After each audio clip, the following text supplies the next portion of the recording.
Bonjour, nous sommes le lundi 14 octobre 2024 et nous profitons à nouveau d'une accalmie. Pas de pluie aujourd'hui, donc c'est exceptionnel. Donc quand il n'y a pas de pluie,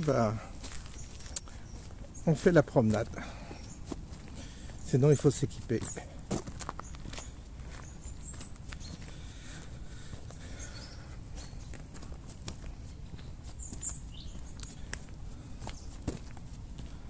Semaine chargée en informations.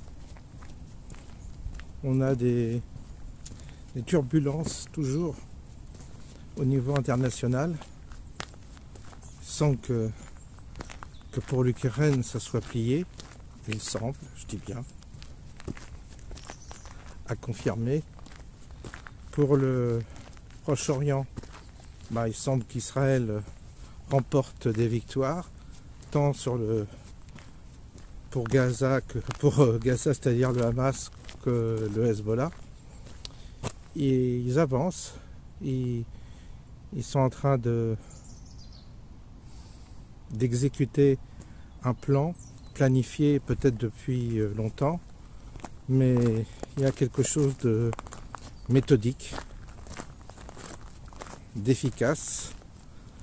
L'avenir dira si c'était bien ou pas pour Israël. J'espère que ce sera... Je ne sais pas ce qu'on peut espérer d'ailleurs. Qu'est-ce qu'on peut espérer? Que les hommes arrêtent de se faire la guerre, ça c'est un peu puéril de parler comme ça. Ça n'a pas trop de sens. Et puis la période politique de la France, c'est-à-dire un pays qui part en couille, excusez-moi, passez-moi l'expression, je sais qu'il y en a qui n'aiment pas la vulgarité, mais on peut pas mieux dire. Nous sommes dans un pays où tout part en couille. Et ça se ressent à tous les niveaux. On le redit, mais là, en ce moment, le gouvernement, il tient à rien. Et je vois pas comment le Rassemblement national pourra voter le budget, ou non pas le voter, mais s'abstenir de censurer le gouvernement, tant la pression fiscale va augmenter via la TVA, la flat tax et l'augmentation des énergies. Bref, rien de très pertinent va être fait, c'est-à-dire pour assainir les finances. Tout le monde le sait, c'est facile. Tout le monde sait ce qu'il faut faire. Mais la seule chose qui manque à nos politiciens, c'est du courage.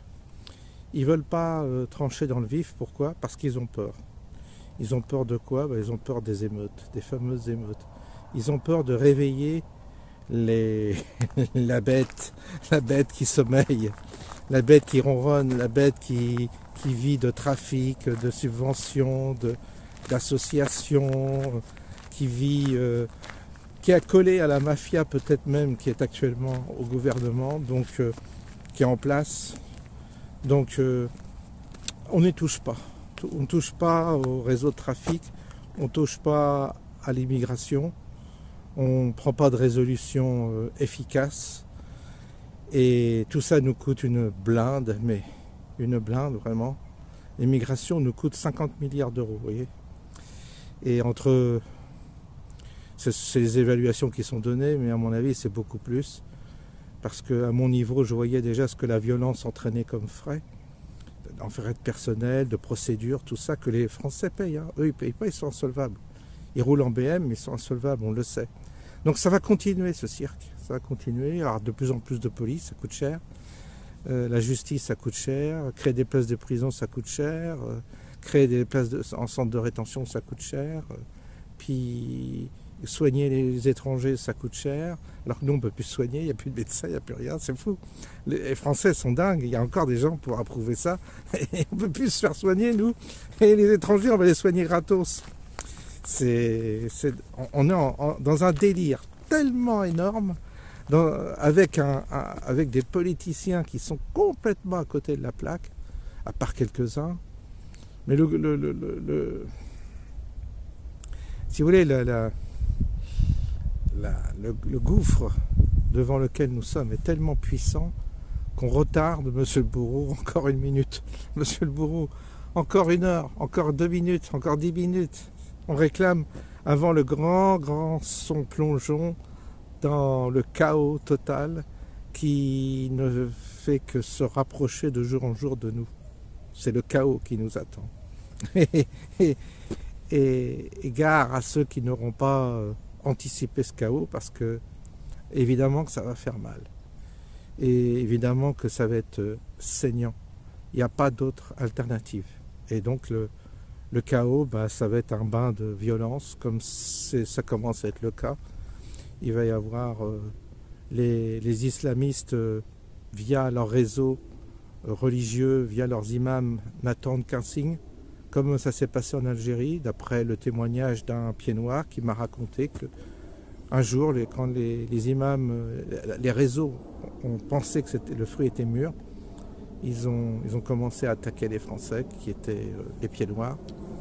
Et en France, ce sera pareil. Les imams dirigent des armées, c'est la 5e colonne en France.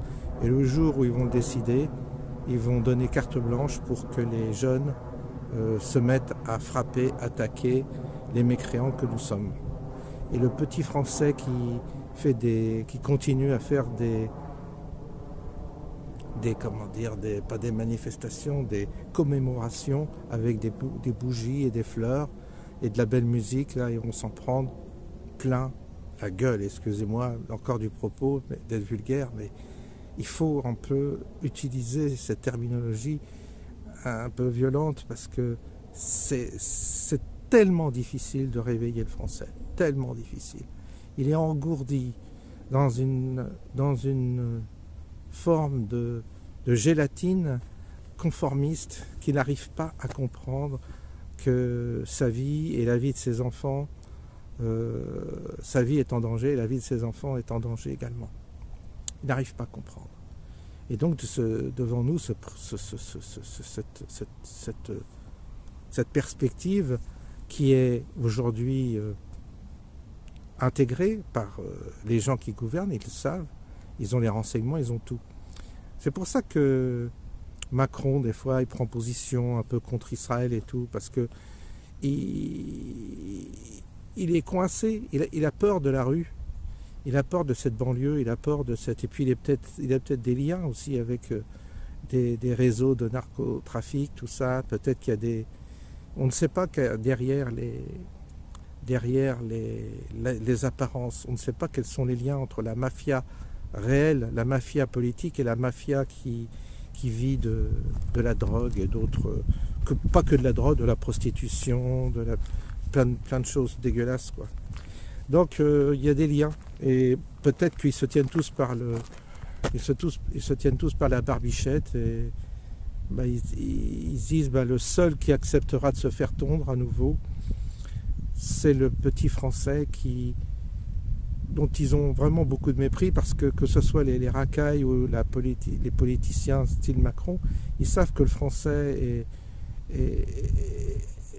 est une vache à lait qu'on peut malmener à souhait, et qui ne se révolte pas, qui ne bouge plus, qui est tétanisé. Ils ont bien réprimé les gilets jaunes de façon à donner ce signal. Les émeutes, non, ils n'ont pas réprimé, mais par contre les gilets jaunes, ils les ont réprimés parce qu'ils ont dit: sois petit blanc, toi, si tu bouges, t'es mort. Alors évidemment que ça craint pour le petit blanc. Et ne pensez pas que l'extrême gauche va défendre le petit blanc. L'extrême gauche, comme toujours, pactise avec l'ennemi. Et l'ennemi, chez nous, c'est l'étranger, ou celui qui descend des étrangers. Celui qui a une autre culture, celui qui a une autre religion. C'est lui l'ennemi. Et c'est lui qu'il faut désigner comme ennemi. Vous me direz, oui, ça fait partie d'un plan. Oui, mais n'empêche que le plan, il est là aujourd'hui. C'est-à-dire qu'on n'a plus le choix. C'est pas en criant, ça fait partie, c'est pas en gueulant, oui, c'est un plan, ça a été voulu, tout ça, oui, mais n'empêche que c'est là devant nous. Et devant, c'est pas avec Si vous voulez, c'est pas en dénonçant le plan qu'on va s'en sortir. Malheureusement, le plan a marché, il fallait le décoder bien avant, mais comme personne n'a eu l'intelligence de le décoder, ben maintenant ça y est, nous sommes dans la nasse. Et quand on est dans la nasse, ben, il n'y a pas d'autre solution que d'en sortir d'une manière, je dirais, un peu virile. Sinon, vous êtes foutu, vous êtes mort. C'est une question de vie ou de mort aujourd'hui qui va se poser aux Français. Tu veux vivre? C'est comme la maladie. Vous avez une maladie, il n'y a pas d'alternative. Soit tu t'en sors, soit tu t'en sors pas. Et bien, au niveau social, c'est pareil. Soit on s'en sort, soit on veut s'en sortir. Mais aujourd'hui, en France, il n'y a vraiment plus d'intérêt à travailler. Il n'y a plus d'intérêt à fournir un travail et il y a encore moins d'intérêt à être à son compte. Je vois tous mes amis qui sont à leur compte, ils sont noyés de normes, de contrôles, de pinaillerie, l'administration, ils ne s'en sortent pas. Et puis ils me disent que les impôts, les charges, c'est trop lourd. Il faut qu'ils fassent trop de chiffre d'affaires pour se tirer un petit salaire, tout part en charge et en impôts. Donc ça vaut plus le coup de travailler. Et puis là, ils vont encore pomper du fric à ceux qui bossent avec l'électricité, le gaz, la flat tax pour ceux qui vivent avec des dividendes, ça va être encore moins intéressant. Ce qui veut dire qu'être à son compte, il n'y en aura plus. Il n'y aura plus de gens qui seront à leur compte, ça n'a plus d'intérêt. Les salariés, ils vont connaître la précarité, ils vont être... les salariés, c'est une forme d'esclavage, c'est-à-dire ils sont dépendants de boîtes qui décideront pas de les garder ou les licencier, et puis voilà. Et donc ils auront toujours l'épée Damoclès de licenciement sans avoir aucun recours. Et puis les seuls qui vont s'en sortir, c'est les racailles. Vous les verrez toujours circuler dans des grandes... Eux, ils ont le droit de rouler sans permis. Ils ont le droit de rouler en tant que mineurs, ils ont déjà le droit de circuler. Personne ne leur dit rien. Il ne faut surtout pas les arrêter, il ne faut surtout pas leur faire mal. Ils vivent du trafic de drogue. Bon, tout va bien. Ils sont logés par l'État parce qu'ils ont tous des HLM, ils sont tous logés gratos. Comme ils ne déclarent pas de revenus, ils ont en plus le RSA que vous payez, ceux qui travaillent. Donc en fait, c'est eux les gagnants de l'affaire. Ils n'ont pas tellement intérêt à ce que l'effondrement se fasse de la France, parce qu'ils vivent bien, contrairement à ce qu'on croit. Mais ceux qui vivent très très mal, c'est celui qui vit en Seine-et-Marne et qui bosse à Paris. Lui, il se fait entre 1500, 2000, 2005 par mois de salaire net. Il prend sa bagnole tous les jours pour rejoindre un train, mais un train aujourd'hui qui ne fonctionne plus parce qu'il y a un éboulement. En plus, les voies ferrées sont mal entretenues, tout ça, donc au moindre problème, c'est bloqué.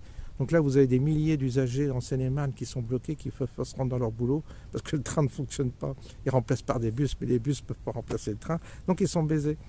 Et ces gens-là, ils trinquent. Ils se sont éloignés de Paris pour avoir un peu de tranquillité. Maintenant, la rapine arrive par là.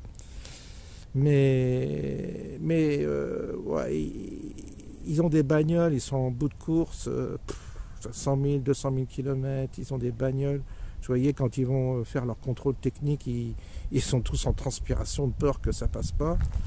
Et donc, cette population-là, elle a été essorée. Et en plus, ils ont des gosses qui sont pas bien élevés, ils sont instrumentalisés à l'école par le prof qui est gauchiste. Donc en fait, ils s'en sortent pas, quoi. Ils s'en sortent pas, ils sont rentrés, ils rentrent chez eux, ils sont fatigués, ils ont les morveux qui gueulent, qui regardent Star Academy. Bon, et puis voilà, c'est la population qui est en train d'être essorée et qui va passer à la trappe, dans l'indifférence totale, dans l'indifférence des bobos qu'on a vus, là, les fameux bobos qui vivent à Paris, et dont les étrangers, ceux qui vivent de la rapine et qui vivent de la drogue et qui vivent des allocs, eux, ils demandent qu'une chose, c'est que ça tombe encore plus bas pour le petit Français qui bosse pour eux, de façon à ce qu'ensuite, ils iront leur piquer ce qu'il leur reste, quoi. Il sera complètement tellement épuisé qu'il se laissera encore tondre et il ne sera même pas en sécurité. Et puis ils savent, de toute façon, les racailles, qu'en allant chez un petit Français bien gentil qui travaille tous les jours, en allant voler sa voiture ou en allant voler ce qui lui reste chez lui de bijoux, je ne sais quoi, ils savent que de toute façon, il n'a pas le droit de se défendre. Si vous avez un voleur qui vient chez vous, qui squatte chez vous, vous ne pouvez pas vous défendre. Donc c'est vous qui allez en prison si vous défendez. Donc ils savent qu'ils sont protégés par les juges qui sont la majoritairement extrême gauche. Donc vous voyez, la boucle est bouclée vraiment. Et donc il n'y a plus qu'à attendre le coup final, c'est-à-dire la capitulation du peuple français qui va d'un seul coup passer à la trappe et disparaître au profit d'une société hyper chaotique où il y aura des privilégiés qui certainement, comme Élyséeum, se retrouveront dans des forteresses bien gardées avec un cadre de vie agréable, et puis le reste sera un mélange de clodos, de zombies qui vivront dans des décharges collectives, quoi. Un peu comme dans ces films de science-fiction, on approche de ça. Et il n'y aura plus du tout d'alternative. Et les gens ne pourront plus accéder du tout à la classe supérieure. Ça sera fermé pour eux. Parce que leurs gosses, tout ça, c'est fini.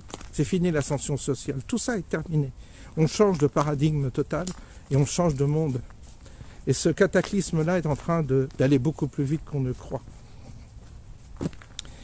C'est comme ça, qu'est-ce que vous voulez. Après, je dirais que si on avait anticipé, si on avait décodé, si on n'avait pas voté pour ceux qui nous dirigent, on s'en sortirait peut-être. Mais malheureusement, on n'a fait que les mauvais choix. Et encore aux dernières élections, on a à nouveau fait que les mauvais choix. Donc c'est pas grave. C'est comme ça, c'est notre choix collectif. Collectivement, on a choisi la capitulation. Collectivement, on a choisi de mourir. Collectivement, on a choisi que notre espèce devait s'éteindre. Et collectivement, on marche vers le chaos, vers l'effondrement total de tout. C'était pas ce que j'avais anticipé, ce que j'avais pas vu. Quand j'étais jeune, je croyais qu'il y avait un espoir spirituel, surtout spirituel. Mais j'ai bien compris que l'Église était fermentée de l'intérieur et qu'il n'y avait rien à attendre non plus de l'Église, ni d'autres institutions. C'est comme ça. Et puis, j'ai vu aussi qu'on ne pouvait pas fédérer les hommes, qu'aujourd'hui c'était fini, qu'on ne pouvait plus fédérer les forces, c'est-à-dire fédérer pour s'organiser et résister. On ne peut plus. Il y a une faille qui s'appelle l'individualisme.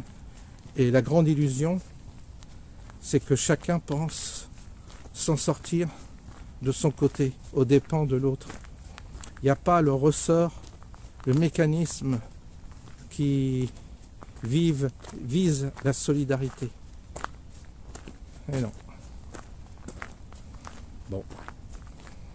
Ou très peu. Il y a des petites communautés quand même. Il y a des petits groupes qui se font, mais pas assez nombreux.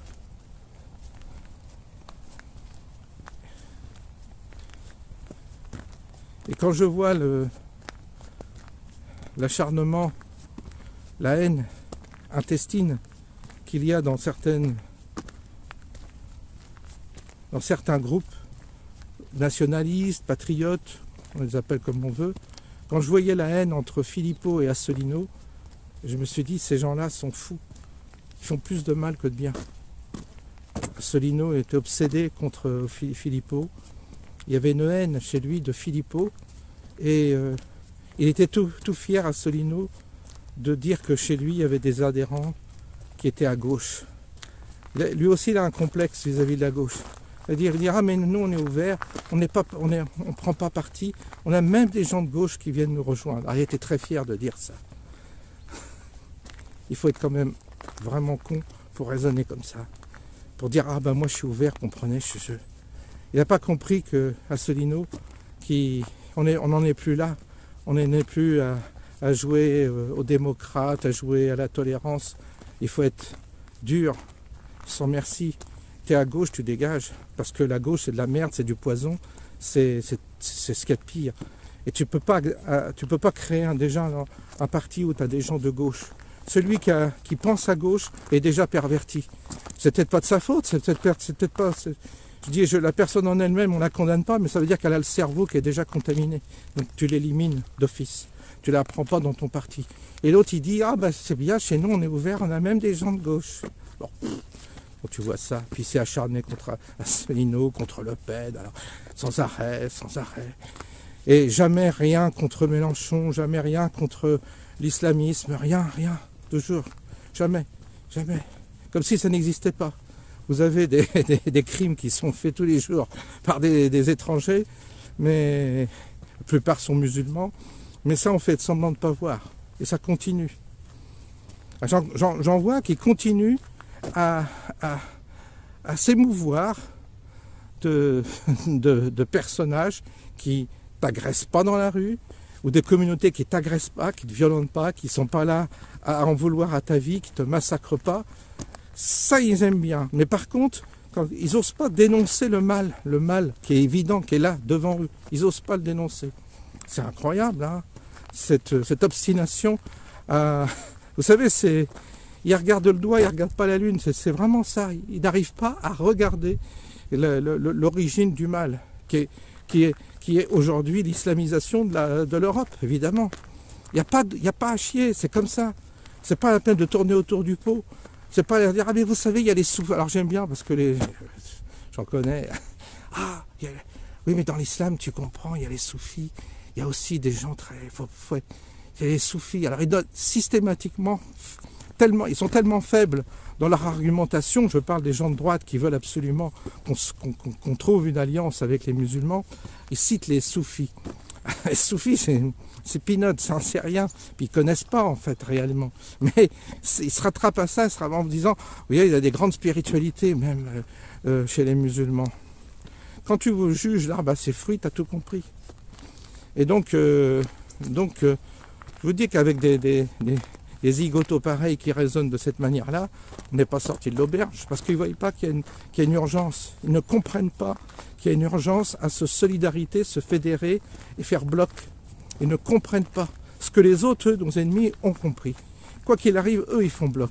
Ils font bloc contre le blanc. Ils font bloc contre le français de souche. Il n'y a pas de souci de ce côté-là. Mais nous, on n'arrive pas à faire bloc. Et comme ça, on s'affaiblit.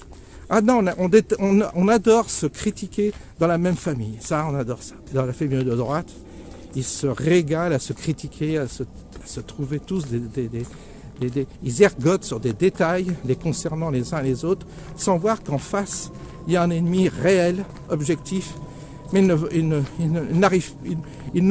en fait, c'est une forme de déni, et parce que c'est un tel danger, et ça devient une telle menace, qu'en réalité, ils préfèrent cultiver un déni en allant chercher je ne sais quel prétexte pour toujours se différencier en accusant ceux qui leur sont qui leur sont proches. Style Asselineau et Philippot, qui ont mené une guerre fratricide terrible. Style les Russes et les Yougoslaves, qui mènent une guerre fratricide. Ils sont tous les deux chrétiens orthodoxes, les deux peuples, et ils se font la guerre. Il faut être con quand même. Il faut vraiment être con pour se faire la guerre entre nous. Et pas comprendre qu'il y a un enjeu civilisationnel derrière très important. Maintenant, qu'est-ce que vous voulez? Ça fait partie du mystère.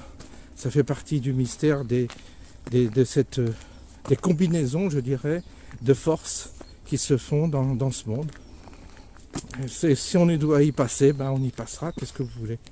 Moi, la seule chose que je crains, c'est la barbarie.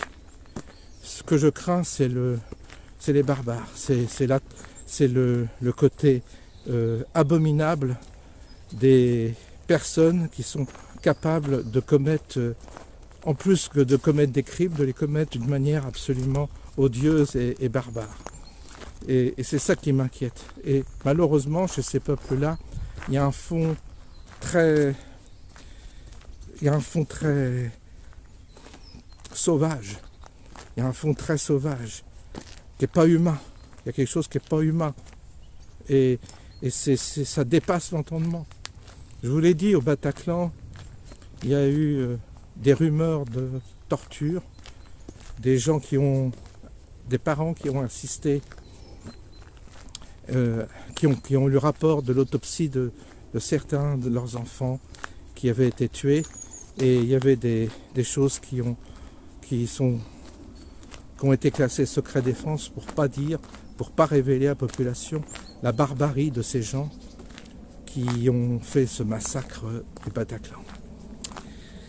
Il y a eu de la barbarie, il y a des pieds noirs qui s'en souviennent, il y a eu la barbarie en Algérie, vraiment.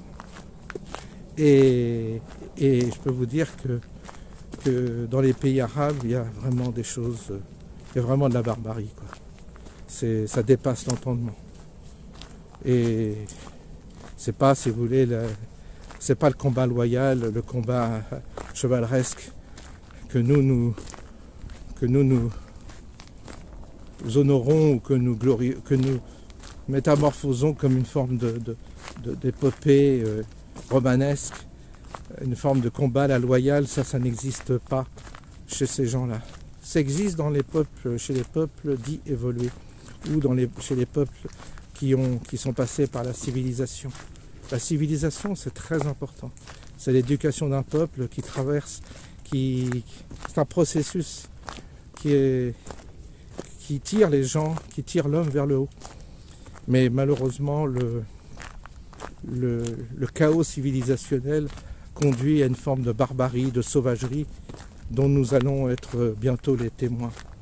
Je pense qu'on y est, et que par déni, nous ne voulons plus regarder parce que ça nous fait tellement peur, parce que notre inconscient détecte ça, on le sait.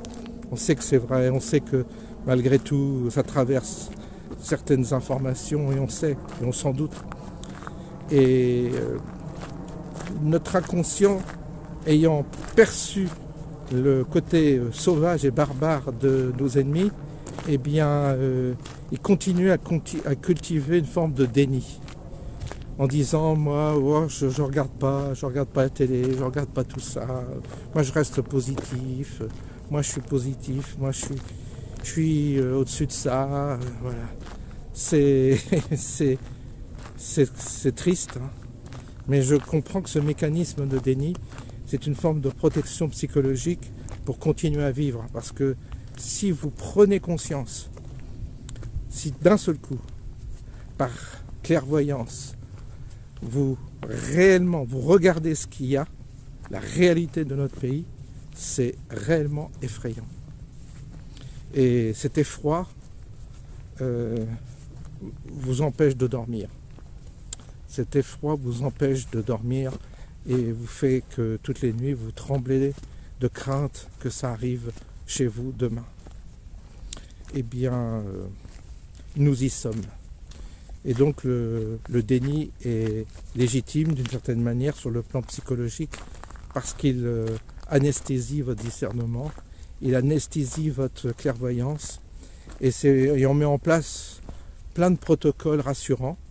Les spirituels vous diront qu'il faut prier, qu'il faut être positif, qu'il faut éviter d'avoir des idées négatives parce que c'est ça qui provoque la réalisation. Enfin, ils vont trouver plein d'astuces mentales pour échapper à leur destin qui est déjà inscrit dans le livre.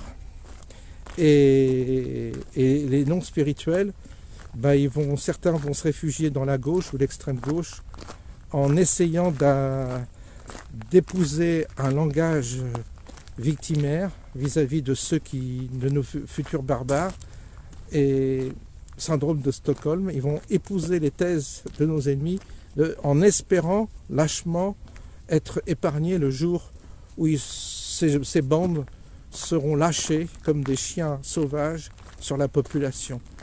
Ils estiment qu'en trahissant déjà, ils obtiendront un peu plus de clémence de leurs futurs bourreaux que les autres. Donc ils sont déjà compris, ils ont inconsciemment compris que la vague allait déferler sur nous, mais ils épousent les thèses de leurs adversaires dans l'espoir inconscient d'être épargnés. Mais c'est un calcul qui s'est toujours révélé au cours de l'histoire, c'est les traites, ça s'appelle les traites. Eh bien ces gens-là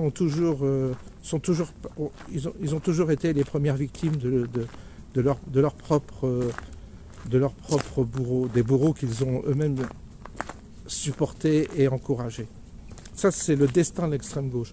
Donc on peut dire que tous ceux qui sont à l'extrême gauche vont payer le prix fort, plus que nous, qui sommes déjà un peu plus distants, qui avons pris nos distances, même géographiques, je dirais. Et puis tu as tous ceux qui ont né dans le guidon, c'est-à-dire qui marchent, qui sont dans les affaires, qui sont rivés sur leur réussite professionnelle. Alors ceux-là, c'est les plus bêtes, c'est ceux qui moulinent comme des shaddocks, ils pédalent, et ils ne pensent pas du tout. Ils ont fermé la case de leur cerveau. Alors c'est aussi une forme de déni, et ils se réfugient dans l'activité. Alors ça peut être soit le travail, soit le sport. Bon. En tous les cas, ils se réfugient dans un truc qui les occupe, quoi. Ils se divertissent aussi. Le divertissement les occupe. Voilà un peu voyez un peu l'inventaire des types d'humains qu'on a dans notre pays et qui, de toute façon, tous n'échapperont pas à leur destin, puisque notre destin, il est déjà, comme je vous dis, il est déjà inscrit dans le livre. Alors, qu'est-ce qu'on peut dire en conclusion? En conclusion, on peut dire que il faudrait un miracle. Il n'y a que seul un miracle qui pourrait nous sauver. Alors ça dépend si vous croyez au miracle ou pas. Seul un miracle pourrait nous sauver. Une forme d'intervention, je dirais, presque magique, divine, pour nous sortir de la merde dans laquelle nous sommes. S'il n'y a pas de miracle, c'est foutu. Alors, voilà. Pour ça qu'il y en a qui espèrent que le Messie va revenir. Ils se disent, ils attendent le miracle. En tous les cas, c'est bien calme sur ce chemin, comme toujours. Voilà, le soleil est en train de se coucher. Je vous souhaite une bonne soirée et je vous dis à bientôt.